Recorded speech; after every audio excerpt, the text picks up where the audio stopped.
Selamat pagi saudara, Anda mendengarkan Warta Berita Daerah RRI-ND edisi Senin 11 Agustus 2025.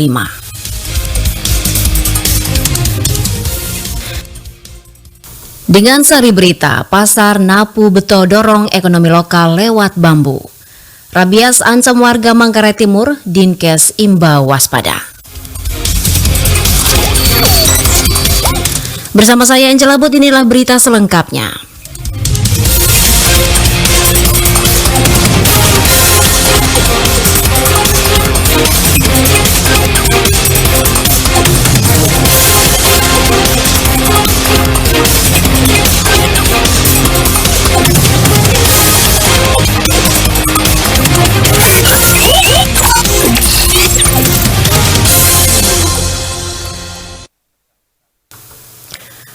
Wakil Bupati Ngada Bernardinus Deni Ngebu menyampaikan apresiasinya terhadap Pasar Napu Beto yang menyajikan aneka kuliner lokal khas Ngada di Wolobobo Festival 2025. Laporan Lady Badin. Wakil Bupati Ngada Bernardinus Deni Ngebu memberikan apresiasi terhadap hadirnya Pasar Napu Beto di area kampus Bambu Turetogo di Kecamatan Golewa, Kabupaten Ngada. Pasar ini menyajikan aneka kuliner lokal Ngada, hasil olahan kelompok ibu PKK kecamatan, dan juga berbagai anyaman hingga produk turunan dari bambu dengan sistem transaksi menggunakan koin bambu. BRD menekankan pentingnya penyelenggaraan event yang jadwalnya terstruktur di lokasi tersebut agar ekonomi kerakyatan dapat berjalan optimal. Kita harapkan juga beberapa desa nanti akan berkolaborasi dengan pendidikan dan kebudayaan, pramuka, pariwisata, supaya kita ada jadwal tetap. Karena menyiapkan menu-menu begini tidak serta-merta, mesti disiapkan dulu baik-baik, koordinasi waktu yang cukup, kira-kira kita mau buat waktunya kapan, nanti kita bicarakan baik-baik, supaya dilestarikan terus, dan ini sesuai dengan spirit pembangunan. Ia menyatakan kesiapan pihaknya menjalin kerjasama dengan berbagai mitra untuk menyelenggarakan event pariwisata di tempat ini sekaligus mempromosikannya ke ranah global. Ke depan itu kita juga mewajibkan bagaimana bambu ini menjadi tuan rumah. Tidak perlu malu-malu.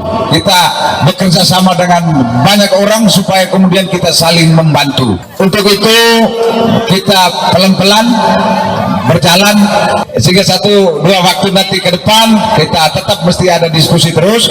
Terima kasih banyak atas masukan-masukan, tentunya nanti berkolaborasi, ujungnya itu seperti apa tentu ada di proses diskusi nanti. Festival Wolobobo 2025 mengangkat tema bambu, tenun, dan kopi dengan fokus tema bambu yang dipusatkan di kampus Bambu. Melalui festival ini diharapkan dapat mempromosikan berbagai manfaat dari pelestarian bambu dan produk ekonomis berbasis bambu yang terus digencarkan. RRI-ND Lady Badin melaporkan. Dinas Kesehatan Kabupaten Manggarai Timur mengingatkan masyarakat untuk meningkatkan kewaspadaan terhadap bahaya rabies yang dapat mematikan. Penyakit ini disebabkan oleh virus rabies yang ditularkan melalui gigitan hewan penular seperti anjing, kucing, kera, dan hewan pengerat lainnya. Laporan Suimam. Kepala Dinas Kesehatan Kabupaten Manggarai Timur, Dr. Surip Tintin menegaskan bahwa rabies sangat berbahaya karena menyerang sistem saraf pusat manusia. Kalau virusnya sudah mencapai otak, tidak ada obat sama sekali dan akan berujung pada kematian. Ia menjelaskan, pencegahan paling efektif adalah dengan melakukan vaksinasi rabies pada hewan peliharaan secara rutin. Selain itu, masyarakat diminta tidak membiarkan hewan peliharaan berkeliaran bebas dan segera melapor jika terjadi kasus gigitan. Penanganan cepat sangat menentukan keselamatan korban, terutama jika gigitan berasal dari hewan terindikasi rabies. Untuk menyelamatkan kita manusia yang tertular virus tadi hanya dengan satu cara, yaitu diberi vaksin. Sehingga vaksin itu satu-satunya yang bisa menyelamatkan kita saat ini. Dinas Kesehatan mencatat kasus gigitan hewan di wilayah Manggarai Timur masih tergolong tinggi hingga pertengahan 2025. Hal ini diperparah dengan kebiasaan masyarakat membawa hewan peliharaan seperti anjing saat beraktivitas di luar rumah. Ditambahkan, edukasi masyarakat menjadi kunci dalam menekan penyebaran virus rabies di daerah. Ia berharap semua pihak, termasuk pemerintah desa dan sekolah, turut aktif dalam menyosialisasikan bahaya rabies kepada warga. Kita beralih ke informasi lainnya pendengar. Pemerintah pusat melalui Kementerian Pendidikan Dasar dan Menengah Kemendikdasmen mengalokasikan anggaran sebesar 615 miliar rupiah. Anggaran tersebut digunakan untuk merevitalisasi sarana dan prasarana pendidikan di Provinsi Nusa Tenggara Timur. Wakil Menteri Pendidikan Dasar dan Menengah Wamendikdasmen Atip Lali Pulhayap mengatakan program tersebut merupakan bagian dari Astacita Presiden Prabowo Subianto. Lebih lanjut, program ini difokuskan pada peningkatan kualitas sektor pendidikan di Indonesia. Menurut Atip, program revitalisasi ini telah berjalan di 500 sekolah dari jenjang SD hingga SMA SMK. Ia pun berharap program ini dapat rampung dalam waktu yang tidak terlalu lama. Revitalisasi tersebut meliputi 3 kategori kondisi bangunan sekolah, yakni rusak ringan, rusak sedang, dan rusak berat. Selain perbaikan, anggaran juga digunakan untuk membangun 2 sekolah baru di wilayah NTT guna menunjang kualitas pendidikan di Provinsi Kepulauan tersebut. Selain infrastruktur, Kemendikdasmen juga menjalankan program digitalisasi pendidikan sebagai langkah peningkatan mutu dan akses belajar di seluruh Indonesia. Lebih lanjut pendengar, Wamendikdasmen Atip menyebut pemerintah juga terus memperhatikan kesejahteraan guru. Sementara itu, Kepala Dinas Pendidikan NTT Ambros Kodo menyebut jumlah sekolah yang direvitalisasi kemungkinan akan terus bertambah. Dengan revitalisasi ini, pemerintah berharap tercipta lingkungan belajar yang lebih layak dan aman bagi siswa, serta mendorong kemajuan pendidikan di Nusa Tenggara Timur secara merata.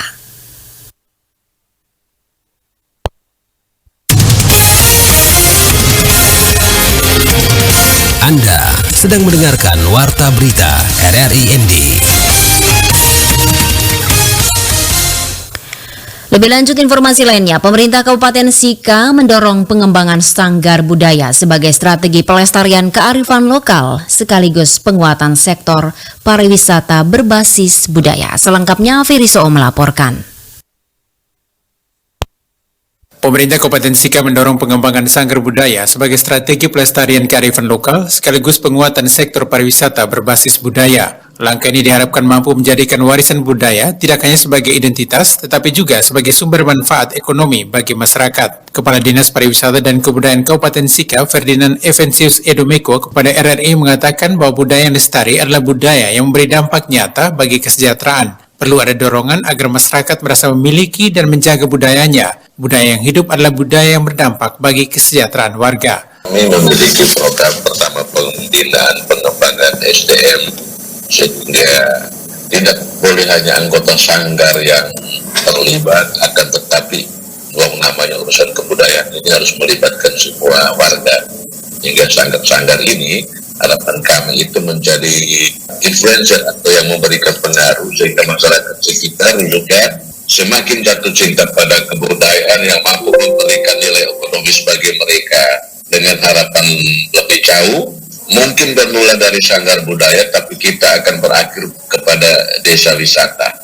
Saat ini ada lebih dari 100 sanggar budaya yang tersebar di desa-desa, namun hanya 5 yang dinilai siap menyambut wisatawan. Beberapa di antaranya adalah Sanggar Budaya Doka Tawatana, Sanggar Bliransia, dan Sanggar Nilo Watubuan. Kesiapan ini meliputi penyajian atraksi seni, pengelolaan pengunjung, hingga pelayanan kuliner tradisional sebagai bagian dari pengalaman wisata. Selain menjadi daya tarik wisata, Sanggar Budaya juga berfungsi sebagai pusat edukasi bagi generasi muda. Tempat ini sering dimanfaatkan untuk studi tur, praktik kerja lapangan, hingga pembelajaran langsung tentang musik tradisional, bahasa daerah, dan ritus adat. Dengan demikian, Sanggar turut berperan dalam regenerasi pelaku seni dan pelestari budaya.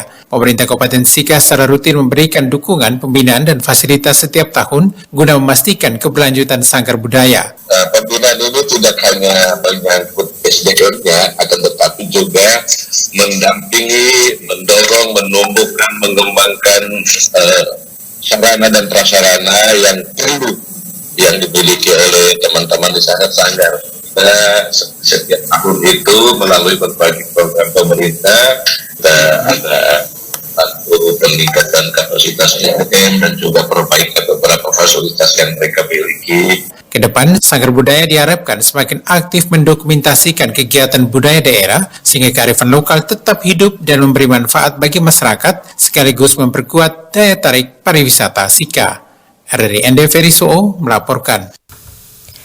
Beralih ke informasi lainnya, Lembaga Kesetaraan PKBM Bravo Strat Mataloko turut meriahkan gelaran Festival Wolobobo tahun 2025.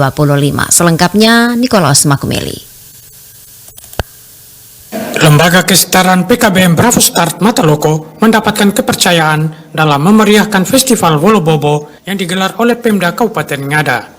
Hal tersebut disampaikan Benediktus Lago, pimpinan Yayasan Yaspraman dan pengelola PKBM Bravo Start Mataloko kepada RRI Sabtu 9 Agustus 2025. Dijelaskan dalam gelaran Festival Wolobobo tahun 2025 ini, PKBM Bravo Start Mataloko membawakan tarian filosofi bambu dengan 2 formasi, yakni huruf bambu serta sagu alo. Benelago juga menjelaskan bahwa pada Festival Wolobobo sebelumnya, Lembaga Kesetaraan PKBM Bravo Start Mataloko turut dalam event tersebut dengan tidak hanya bernarasi, melainkan dengan melakukan aksi berupa praktek langsung di lapangan, menganyam sangkar serta nyiru yang bahan utamanya adalah bambu. Untuk Lembaga Kesetaraan PKBM Bravo Start Mataloko ini diminta khusus dari Camat Golewa. Lalu kita buat latihan melalui teman-teman tutor dengan beberapa peserta tarian filosofi bambu. Dalam tarian itu ada 2 tarian yang menggambarkan, yang mengindikasikan bahwa Ngada itu punya potensi bambu. Napu Beto itu artinya itu hutan bambu. Dari bambu ini, lalu Kesetaraan PKBM Bravo Start ini tidak hanya bernarasi, tetapi coba lakukan aksi. Aksi antara lain itu kita lakukan kunjungan atau praktik langsung ke lapangan itu di Kampung Naidewa. Ada salah satu bapak namanya Bapak Simon Sina, beliau masih hidup itu untuk anyam sangkar ayam, anyam niru, dan itu sudah pernah terjadi tahun lalu. Itu juga kita pasarkan ke Naf Beto. Tahun ini mereka hanya minta untuk mengisi atraksi saja. Maka kemasan yang kita bawa itu tidak hanya asal bawa atraksinya, tetapi bagaimana kita menggambarkan, kita mengangkat ke permukaan bambu itu dalam bentuk promosinya dari berbagai bentuk. Salah satunya adalah tarian bambu ini.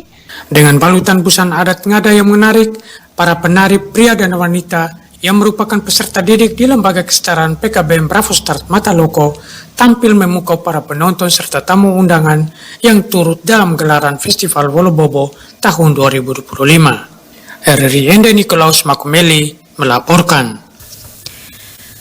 Pemerintah Kabupaten Lembata menyiapkan kontingensi erupsi Gunung Api Ilelewotolok yang saat ini masih berstatus siaga 3. Wakil Bupati Lembata H. Muhammad Nasir dalam rapat koordinasi penanggulangan bencana pada Selasa lalu menegaskan bahwa penanganan bencana bukan hanya tugas pemerintah tetapi tanggung jawab bersama seluruh elemen masyarakat. Ia pun menekankan pentingnya koordinasi lintas sektor agar respons darurat dapat berjalan efisien. Sebagai langkah antisipatif, pemerintah Kabupaten Lembata telah menyusun dokumen rencana kontingensi erupsi Gunung Ilelewotolok. Lebih lanjut, dokumen ini menjadi pedoman mitigasi dari tingkat desa hingga kabupaten, termasuk skenario evakuasi, identifikasi wilayah terdampak, dan sistem logistik. Fokus penanganan darurat juga dibahas, termasuk kerjasama antara desa Levo Arin sebagai wilayah rawan dan desa Lewokakan sebagai zona pengungsian. Penguatan sistem komunikasi darurat berbasis radio dan aplikasi, pelatihan berskala bagi relawan, hingga pemetaan personel siaga turut menjadi prioritas. Pemerintah daerah juga menetapkan alokasi anggaran penanggulangan bencana sebagai prioritas dalam APBD 2025. Pendengar RRI, sekian Warta Berita pagi hari ini edisi Senin 11 Agustus 2025. Seluruh kerabat kerja yang bertugas mengucapkan selamat pagi, selamat beraktivitas.